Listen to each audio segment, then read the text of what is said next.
thing that happened that game. That was a lot went down, and I think the most obvious place to start is with the end. For those who haven't seen it yet, quickly pause the podcast and head on over to Twitter, YouTube, or whatever, and open a new tab and give this a watch because it's one of those things that I think everyone needs to see. 8 second or like probably 12 seconds left on the ball is snap. Mason Rudolph drops back for the Steelers. They're down 21-7. This game is over. It's 3rd and 28. Like this game is curtains. Rudolph throws the ball, screen pass, and we don't see on the camera is Rudolph gets hit late, but like whatever.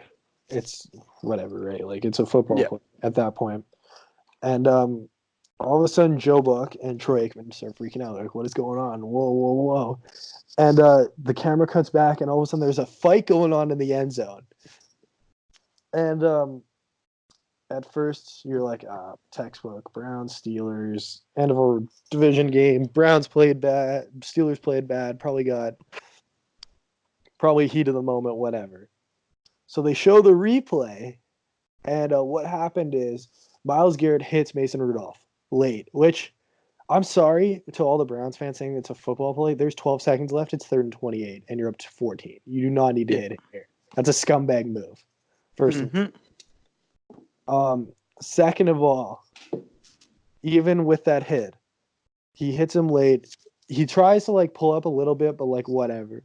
Rudolph is understandably irritated. Like, I don't think anyone is feeling good right now, down 21-7. He played awful. And then he gets hit late on this play that he did not expect to. That's literally why they called the screen, I'm guessing, is because they just wanted to have a play that they might get the first down, but, like, also didn't want anyone to get hurt. Yep. That backfired. To say the least. So Rudolph, understandably mad, is clearly trying to get Garrett off him and makes a move on the back of his helmet, kind of pulls on it. Garrett not happy about it, as he probably shouldn't have been. Like, I mean, no one likes getting their helmet pulled on. That's a realistic take. Like, obviously, that's a thing that sucks, and it happens, unfortunately, in the NFL from time to time. But anyway, the two kind of get up still scuffling. And from there, kind of all hell breaks loose, to say the least. Mm-hmm. And being pushed back by Alejandro Villanueva, like who's kind of like trying to get in between the two, and he's also like trying to get Garrett away from his quarterback because Villanueva is the Steelers' left tackle. Eventually, basically, what happens is Garrett rips off Rudolph's helmet as the two stand up. At this point, it's really messed up. Like, that's probably already a fine, at least.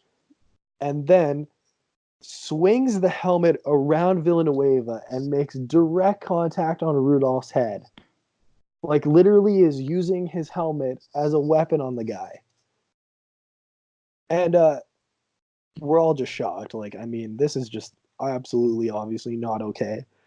Villanueva ends up taking Garrett down right, like, kind of after he drills Rudolph in the head. And Pouncey, the Steelers center, comes in, kind of mucks it up with Garrett and gives him what he deserves, basically. Starts at least 5 or 6 shots directly to the head. Of course, he's still hitting a bit of the face mask, but some decent shots. And then as Rudolph is standing there, even worse, Ogunjobi drills the guy from behind. Like, low-key might be the dirtiest play of the whole thing, is hitting him from behind there in that situation. Like, that's a scumbag move. Yeah. And so basically, what's come down is Myles Garrett has recently, like about 10 minutes ago, been suspended for the rest of the season indefinitely in playoffs. Browns are making the playoffs, especially without him. And there's been a couple other suspensions. Pouncey got suspended. Ogunjobi got suspended. No word yet on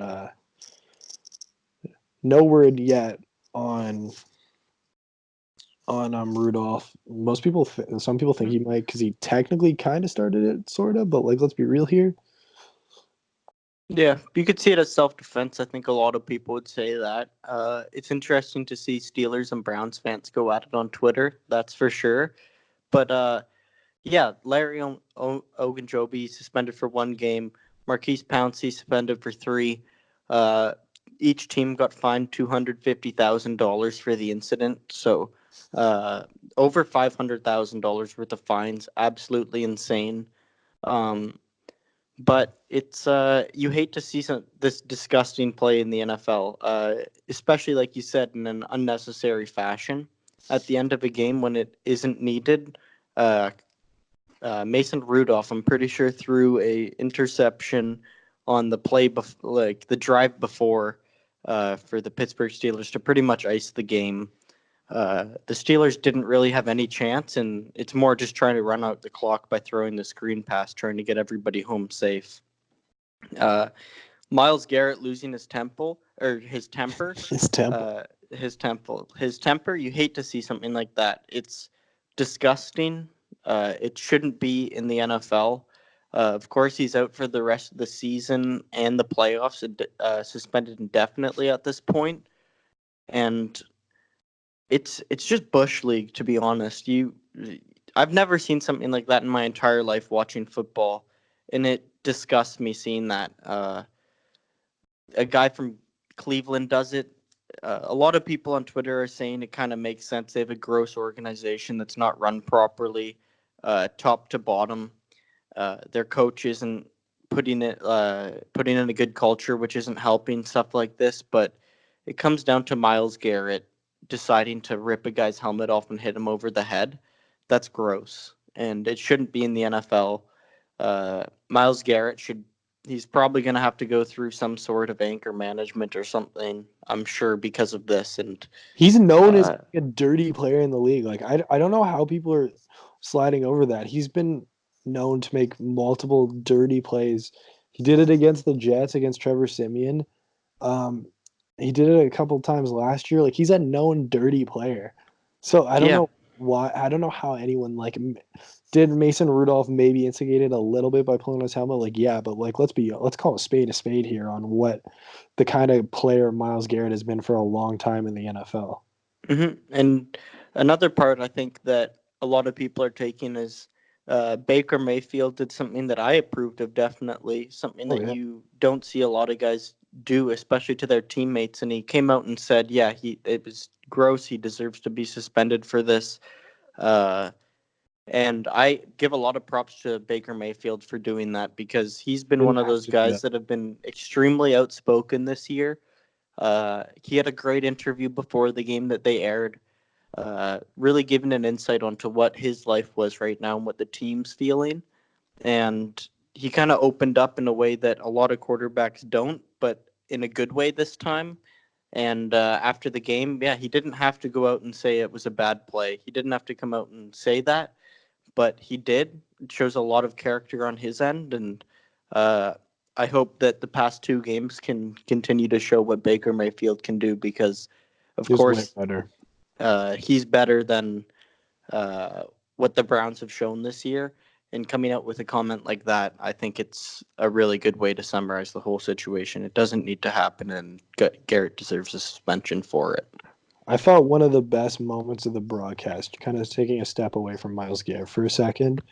Troy Aikman mentioned how he was talking to Baker before the game, or in the week, and he was saying that the hardest year for him was his second season in the NFL. And this is a Hall of Famer Yep. because his rookie year was a train wreck. Go look up Troy Aikman's numbers. It was an absolute disaster. I believe for a long time he had the rookie interception record, and I think they either went 1-15 or 2-14. Like it pretty much couldn't have gone any worse. But he said year two was actually harder because they basically expected to be better, and like it just didn't happen. And he put a lot of it on his shoulders and felt a lot of the blame. And he said that like that comment among like how he was talking to Baker even before he said that shows that he himself has a lot of belief that Baker is gonna work out in this league eventually, which I think is something that's pretty exciting. Hearing a Hall of Famer like that give insight into his career. Like that's why you love Fox's broadcast, is you get stuff like that you wouldn't get from other teams. Like hearing a Hall of Famer tell you what didn't go well in his career, and for him to share insight like that was pretty cool. I mean, that's something that's Yeah. exciting for Browns. But I mean, this is such a textbook Browns game. We're telling you how Baker's looking better, and the team is something to be excited for. And of course, the big story after even a Browns win is Myles Garrett and the organization being embarrassed. Mm-hmm. Yeah, it was a bad look for the NFL in general. What happened last night? I hope that the NFL can sort this all out properly. It's looking like they're starting to. I completely agree with the suspensions that have been handed out. I don't think Villanueva should have been quite as long because of the situation. He's defending his defenseless teammate essentially, but at the end of the day, what Villanueva did, I agree with. I'd want a guy like that on my team 10 out of 10 times. He really showed, or sorry, Marquise Pouncey as well as Villanueva. Marquise Pouncey is the guy that got suspended. Marquise Pouncey came in there, a true guy I'd want on my team, Villanueva as well, of course. But uh, yeah, it was a gross situation. Hopefully the NFL handles it right. And yeah, kind of a bummer because I guess what we're about to talk about next was it was a game that would have had a lot of great storylines coming out of it. Yeah, it was a lot more that I ended up happening than I think anybody expected. Yeah. Um, it's just, man, I keep watching this play. It's absolutely ludicrous. This guy, there's no way he should play again this year. It's just really embarrassing for everybody involved, man. Like I don't know what else I don't know what else to say. It's just like it's just so bush league, and I hate people trying to justify it, saying that it was like a fair reaction and Rudolph started. It's like no, it's not that was not self defense. That was not anything. You can't do that. You're a professional athlete. You're a grown man. You can't react like that and use a weapon on somebody. That's not an acceptable outcome in any situation. Yep. No, I'm completely with you on that. It was just wrong, and uh, I'm excited to see what happens. To be honest, with the outcome of it, because this sets a standard if anything like this ever happens again, which I doubt it will, but we'll see. And hopefully Miles learns from it. He's such a good player Yeah. that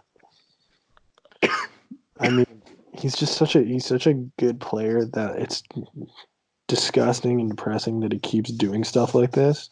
And hopefully this is the step in the direction that we need to see from him, because I'm tired of talking about Myles Garrett doing stupid things instead of talking about how good a player he is. Yeah, that is for sure. And just to make light of the situation, I think I found the best tweet um, that I've seen about the whole situation by Barstool Big Cat.